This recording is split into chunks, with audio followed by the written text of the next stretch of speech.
Welcome back to Mona vlogs. और जनाब, मेरी सुबह का आगाज़ हो चुका था।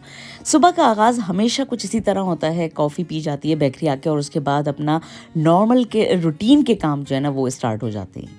कभी कभी मैं सोचती हूँ कि इंसान की लाइफ जो है वो कितनी ज़्यादा मसरूफ़ हो जाती है अपने रूटीन को लेकर, अपने जॉब्स को लेके, अपने बिज़नेस को लेके, अपने घर के मसले मसाइल को लेके।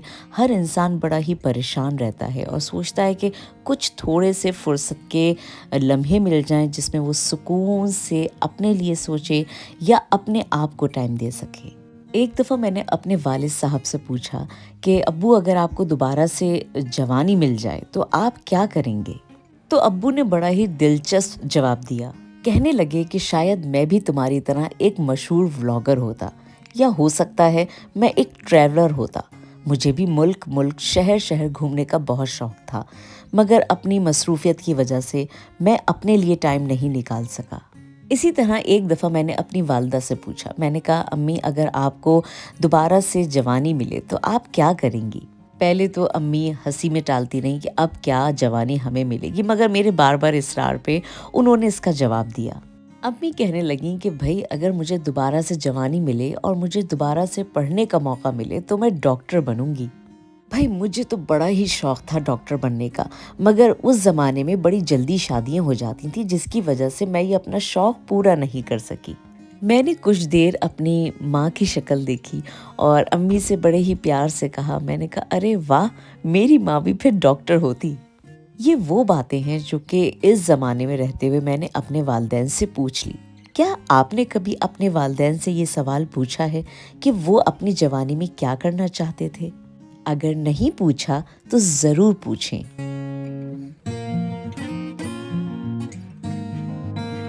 पहले ज़माने में और आजकल के ज़माने में एक तसव्वुर कायम हो चुका है कि अगर आपकी शादी हो गई है तो अब आप अपनी हॉबीज़ को, अपने शौक़ को बिल्कुल अलग रख दीजिए। अब आपको सिर्फ़ और सिर्फ घर सँभालना है, बच्चे सँभालना है, और अगर मर्द हज़रात हैं तो उनको बस अब सारी ज़िंदगी ये सोचना है कि हम कैसे बचत करें और अपने घर को चलाएं और अपने बच्चों की शादियां करें। अच्छा, जब बेटी पैदा होती है तो सारी ज़िंदगी शादी से पहले वो यही सुनती रहती है कि अब ये काम करना अपने घर जाके, भाई अपने मियाँ के घर जाके ये काम करना, या ये काम तुम अपने मियाँ से करवाना, ये सारे शौक़ अपने ससुराल जाके पूरे करना। इस तरह की बातें सुन सुन के लड़कियाँ पहले ज़माने में जवान हुआ करती थी, और मर्द हजरात या बच्चे लड़के जो होते थे उनको ख़ास तौर पे ये कहा जाता था कि अच्छी तालीम हासिल करना, तुम्हें भाई पूरी ज़िंदगी कमाना है। सारी ज़िंदगी इन चीज़ों से परवान चढ़ते चढ़ते हमारे माइंड भी उसी तरह से सेट हो जाते थे। हमें बस ये लगता था कि हमें शादी के लिए ये सब कुछ करना है, अपनी फैमिली के लिए ये सब कुछ करना है, अपने आप को अच्छा साबित करना है, सारी ज़िंदगी बस अच्छा साबित करते रहना है। अच्छा, जब शादी होती है किसी लड़की की तो उस पे काफ़ी ज़िम्मेदारियाँ आ जाती हैं, जिसमें हम सास ससुर की ज़िम्मेदारी को भी कह सकते हैं, बच्चों की ज़िम्मेदारी होती हैं, शौहर की ज़िम्मेदारी होती है, एक पूरे घर को मैनेज करने की ज़िम्मेदारी होती है।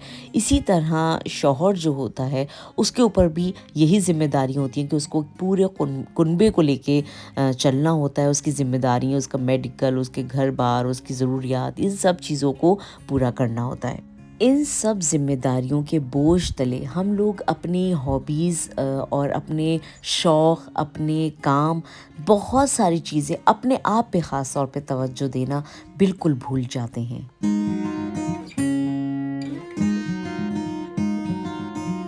और जब हमें फ़ुर्सत मिलती है, जब हम बच्चों से, अपनी ज़िम्मेदारियों से फ़ारिग़ होते हैं, तो उस वक़्त सेहत हमारा साथ नहीं देती है।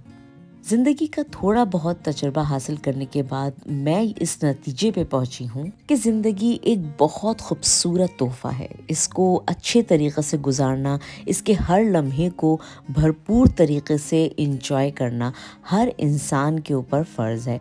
और अपनी ज़िंदगी और अपने शौक़ को अगर आप पूरा करना चाहते हैं तो अपनी हॉबीज़ को टाइम दें। आप किसी भी एज में हैं, थोड़ा बहुत टाइम अपने लिए, अपनी हॉबीज़ के लिए ज़रूर निकालें। यहाँ पर मैं ये ज़रूर चाहूँगी कि आप लोग भी अपनी राय ज़रूर दें और मुझे बताइए कि आप लोग क्या समझते हैं। क्या आप मेरी राय से मुत्तफ़िक़ हैं या आपको लगता है कि नहीं जी ऐसा नहीं होना चाहिए, आप लोग किसी और तरह की सोच रखते हैं।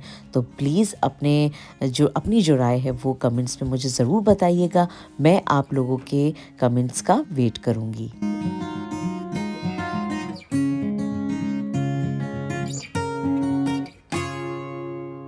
यहाँ पर जनाब मेरे कोफ्ते भी तैयार हो चुके हैं, मेरे नहीं कीमे के कोफ्ते भी तैयार हो चुके हैं। और इसी नेक नियत के साथ कि आप लोगों के कमेंट्स में ज़रूर मुझे आप शेयर करेंगे, मुझे बताएंगे कि आप लोगों की क्या राय है। अगर आपने अभी तक मेरे चैनल को सब्सक्राइब नहीं किया है तो बराए मेहरबानी सब्सक्राइब कर लीजिए और लाइक ज़रूर कीजिएगा। और मैं आप लोगों के जवाब का इंतज़ार करूँगी। अपना ख्याल रखिएगा। अल्लाह हाफ़िज़।